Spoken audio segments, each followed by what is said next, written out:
कैसे हैं आप सब। आज हम करीब 2 महीने के बाद सब मिल रहे हैं। आशा करती हूँ आप सब अच्छे हों। तो आज हम फिर से क्यों मिल रहे हैं, क्योंकि हमें अपने अर्धवार्षिक परीक्षा का जो पाठ्यक्रम है वो शुरू करना है आज से। और आज हम शुरू करेंगे हिंदी साहित्य का पाठ 5 अकबरी लोटा। ये एक हास्यप्रद कथा है। इसमें हंसी भी आती है। ऐसी बातें बताई गई जिनको कि हम भी कभी अपनी पुरानी बातें याद करके हंसते हैं, तो ऐसे ही इसमें ये भी ऐसी ही एक कथा है। इसमें 2 मित्र हैं, लाला झाऊ और दूसरा है पंडित बिलवासी मिश्र। अब पंडित बिलवासी मिश्र अपने मित्र की सहायता कैसे करता है जब उसको रुपयों की जरूरत होती है। एक लोटा है जो बड़ा बेढंगा है, उसको एक अंग्रेज व्यक्ति को वो बेचता है, क्या कहकर, अकबरी लोटा नाम से। कि इस लोटे को अकबरी लोटा कहते हैं। अब उसने और कैसे बेचा, क्या क्या कह के बेचा, वो हम अब इस कहानी में पढ़ेंगे। तो चलिए अब हम लोग पुस्तक से पढ़ते हैं ये कहानी। पाठ 5 अकबरी लोटा। पाठ परिचय। कभी कभी जीवन में ऐसे अवसर भी आ जाते हैं जो दुख के बीच भी हंसी के पल ले आते हैं, मतलब हंसी के क्षण ले आते हैं।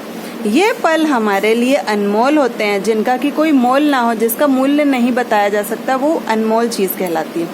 इन्हें याद करते ही हमारे चेहरे पर मुस्कुराहट आ जाती है। यह कहानी भी रोचक तथा हास्यप्रद घटना से युक्त 2 मित्रों की है। एक है झाऊलाल और दूसरा पंडित बिलवासी।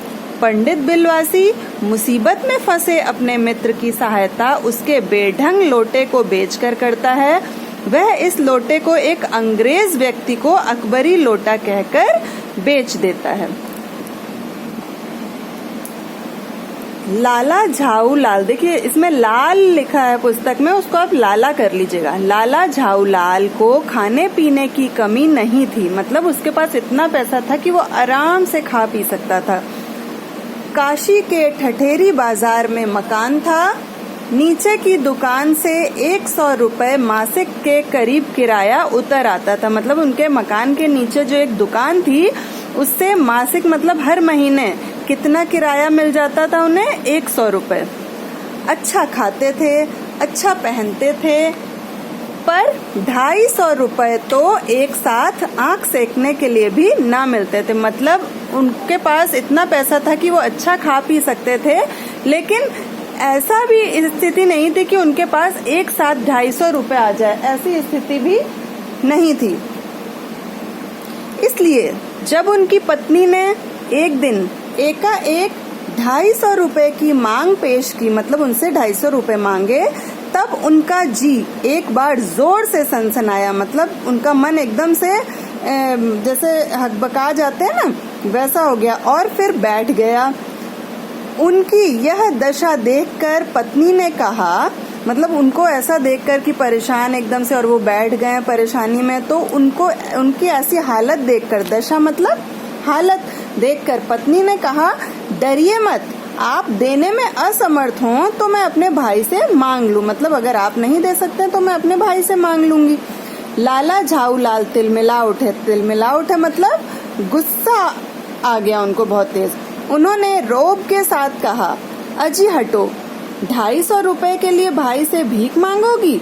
मुझसे ले लेना, लेकिन मुझे इसी जिंदगी में चाहिए। मतलब उनकी पत्नी ने कहा कि जो पैसे मुझे चाहिए वो इसी जिंदगी में चाहिए, यानी कि आपने कह दिया और हाँ 1 साल 2 साल बाद दे रहे हैं, ऐसा नहीं। अजी इसी सप्ताह में ले लेना। मतलब लाला झाऊलाल ने क्या कहा उसका जवाब कि अरे नहीं, तुम इसी सप्ताह मतलब इसी हफ्ते में ले लेना। सप्ताह से आपका तात्पर्य 7 दिन से है या 7 वर्ष से? अब उनकी पत्नी ने फिर से प्रश्न किया कि सप्ताह का मतलब तो 7 दिन होता है, लेकिन आपका मतलब उससे क्या है, 7 दिन या 7 वर्ष मतलब 7 साल? लाला झाऊलाल ने रौब के साथ खड़े होते हुए कहा, आज से 7वें दिन मुझसे 250 रुपए ले लेना। मतलब आज का दिन जोड़ के 7वें दिन मुझसे 250 रुपए ले लेना। लेकिन जब 4 दिन ज्यों त्यों में ही बीत गए, मतलब ज्यों त्यों मतलब जैसे तैसे में बीत गए और रुपयों का कोई प्रबंध न हो सका, तब उन्हें चिंता होने लगी। मतलब उन्हें लगा कि अब मैं पैसे कैसे दूंगा, पत्नी को तो कह दिया है कि 7वें दिन दे दूंगा। प्रश्न अपनी प्रतिष्ठा का था, अपने ही घर में अपनी साख का था। साख मतलब इज्जत। देने का पक्का वादा करके अगर जब दे ना सके तो अपने मन में वह क्या सोचेगी, मतलब पत्नी क्या सोचेगी कि 7 दिन में तो देने को कहा था और वो दे नहीं पाए। उसकी नजरों में उसका क्या मूल्य रह जाएगा, मतलब पत्नी की नजरों में उसका क्या मूल्य रह जाएगा। अपनी वाहवाही की सैकड़ों गाथाएं सुना चुके थे। मतलब अपने को अच्छा बताने के लिए वो अपनी पत्नी को बहुत सारी कहानियां बता चुके थे। अब जो एक काम पड़ा तो चारों खाने चित हो गए, मतलब परेशान हो गए। यह पहली बार उसने मुंह खोलकर कुछ रुपयों का सवाल किया था। मतलब उनकी पत्नी ने कभी उनसे कुछ नहीं मांगा, पहली बार कुछ रुपए मांगे हैं और आज ये हाल हो गया। इस समय अगर दुम दबाकर निकल भागते हैं तो उसे क्या मुंह दिखलाएंगे। मतलब यहाँ से जा भी नहीं सकते क्योंकि उन्होंने कहा है पक्का 7वें दिन तुम मुझसे पैसे ले लेना। खैर एक दिन और बीता, मतलब 4 दिन बीत गए।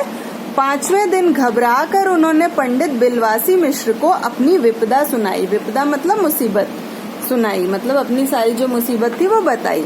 संयोग कुछ ऐसा बिगड़ा था कि बिलवासी जी भी उस समय बिल्कुल खुख थे। खुख मतलब खाली, मतलब उनके पास भी पैसे नहीं थे कि जो अपने मित्र की मदद कर देते। उन्होंने कहा मेरे पास हैं तो नहीं, पर मैं कहीं से मांग जांच कर लाने की कोशिश करूंगा। मतलब मैं इतनी कोशिश कर सकता हूँ कि कहीं से मांग कर तुम्हें ला दूं, ये ऐसी कोशिश कर सकता हूँ। और अगर मिल गए तो कल शाम को तुमसे मकान पर मिलूंगा, और अगर किसी से मुझे मिल गए पैसे मांगने पर तो मैं कल शाम को तुम्हारे मकान पर तुमसे आकर मिल लूंगा। वही शाम आज थी, मतलब अब कल का दिन बताया जा रहा है, मतलब 6ठा दिन, हफ्ते का अंतिम दिन। कल 250 रुपए या तो गिन देना है, मतलब 6ठा दिन आज है और अगले दिन होगा 7वां दिन, तो कल के लिए वही 7वें दिन के लिए कहा जा रहा है कि कल 250 रुपए या तो गिन देना है या सारी हेखड़ी से हाथ धोना है। हेखड़ी मतलब अपने बारे में जो बढ़ा चढ़ाकर उन्होंने कहानियां सुनाई थी। ठीक है, यह सब सच है कि कल रुपया न आने पर उनकी स्त्री मतलब पत्नी उन्हें डामल फांसी ना कर देगी। डामल फांसी मतलब उम्र भर की कैद, मतलब पूरी उम्र उनको ये सुनाया जा सकता है उसके द्वारा कि तुमने कहा था देने को और दे नहीं पाए। केवल जरा सा हंस देगी, मतलब सुनाएगी कुछ नहीं लेकिन बस उनकी तरफ देख के वो हंस देगी उनपे। पर वह कैसी हंसी होगी, लेकिन वो हंसी कैसी होगी, कल्पना मात्र से झाऊ लाल में मरोड़ पैदा हो जाती थी। मरोड़ पैदा हो जाती थी मतलब पेट में दर्द होने लग रहा था उनके। आज शाम को पंडित बिलवासी मिश्र को आना था। यदि ना आए तो मतलब यदि अगर नहीं आ पाए तो क्या होगा, या कहीं रुपए का प्रबंध वे ना कर सके, या अगर वो नहीं आए और रुपए का प्रबंध ना कर सके तो क्या होगा। इसी उधेड़बुन में पड़े लाला झाऊ लाल छत पर टहल रहे थे। कुछ प्यास मालूम हुई, मतलब उनको प्यास सी लगी।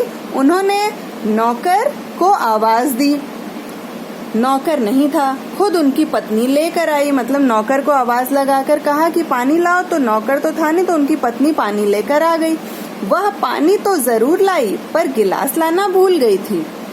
केवल लोटे में पानी लिए वह प्रकट हुई, मतलब केवल लोटे में पानी लेकर आई थी, वो गिलास नहीं लाई थी। फिर लोटा भी संयोग से, वह जो बेढंगी सूरत के कारण लाला झाऊ लाल को सदा से नापसंद था, और लोटा भी जो लाई थी वो हमेशा उनको वो लोटा से चिढ़ थी, मतलब बिल्कुल भी पसंद नहीं था उनको लोटा, क्योंकि वो बेढंगा था। मतलब उसकी जो गढ़न थी वो अजीब सी थी, मतलब आकार उसका था तो नया, साल 2 साल ही बना, साल 2 साल का ही बना, मतलब मुश्किल से उसको लाए 1 या 2 साल ही हुए थे। पर कुछ ऐसी गढ़न उस लोटे की थी, मतलब बनावट, गढ़न मीन्स बनावट उस लोटे की ऐसी थी कि ऐसा लगता था मानो उसका बाप डमरू हो। जैसे डमरू ऊपर से चौड़ा, बीच में पतला, फिर चौड़ा होता है ना, तो ऐसा लगता था मानो उसका बाप डमरू और माँ चिलम रही हो। मतलब ये एक हास्यप्रद उसके बारे में बताया जा रहा है कि वो लोटा कैसा दिखता था। लाला ने लोटा ले लिया, बोले कुछ नहीं, अपनी पत्नी का अदब मानते थे, मतलब वो अपनी पत्नी की बहुत इज्जत करते थे, मानना ही चाहिए, इसी को सभ्यता कहते हैं। मतलब जो पति अपनी पत्नी का ना हुआ वह पति कैसा, मतलब अपनी पत्नी की जो इज्जत नहीं कर सका वो पति कैसा। फिर उन्होंने यह भी सोचा कि लोटे में पानी दे तब भी गनीमत है, अभी अगर चू कर देता हूँ तो बाल्टी में भोजन मिलेगा। मतलब वो डर भी रहे थे क्योंकि पैसे की भी इंतजाम नहीं हुआ था, और अगर वो जरा सा भी कुछ बोल देंगे तो पत्नी गुस्सा हो जाएगी, और उनको ऐसा लग रहा था कि लोटे का पानी नहीं पिएंगे तो कल से कहीं बाल्टी में उनको भोजन ना मिले, खाना कहीं बाल्टी में ही ना दे दे, तब क्या करना बाकी रह जाएगा। मतलब तब वो क्या करेंगे अगर उनको बाल्टी में भोजन मिला तो। लाला अपना गुस्सा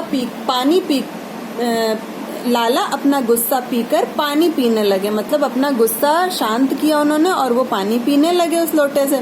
उस समय वे छत की मुंडेर के पास ही खड़े थे। मुंडेर किसे कहते हैं? आगे की जो रेलिंग होती है ना, जिसको जहाँ पे खड़े होके बाहर झांका जाता है।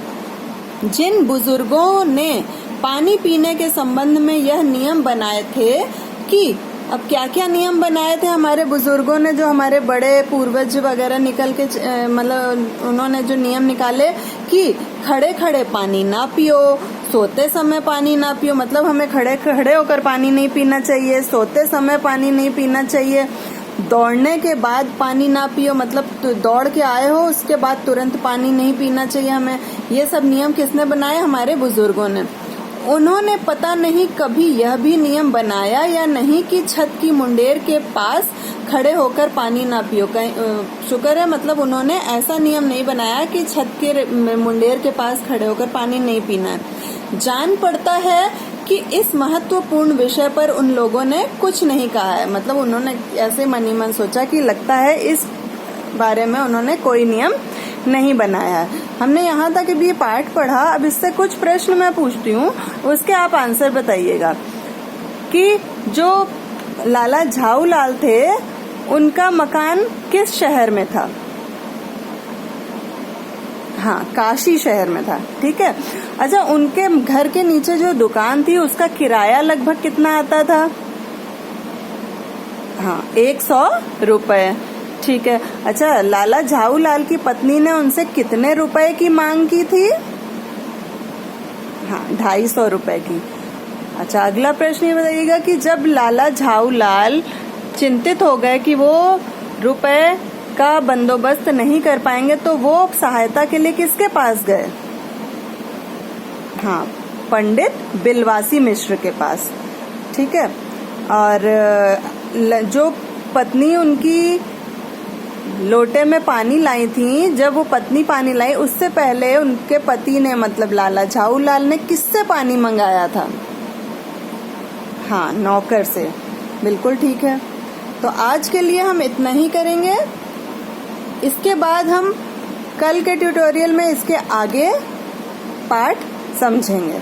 आज के लिए इतना ही। सब अपना ध्यान रखिएगा। धन्यवाद।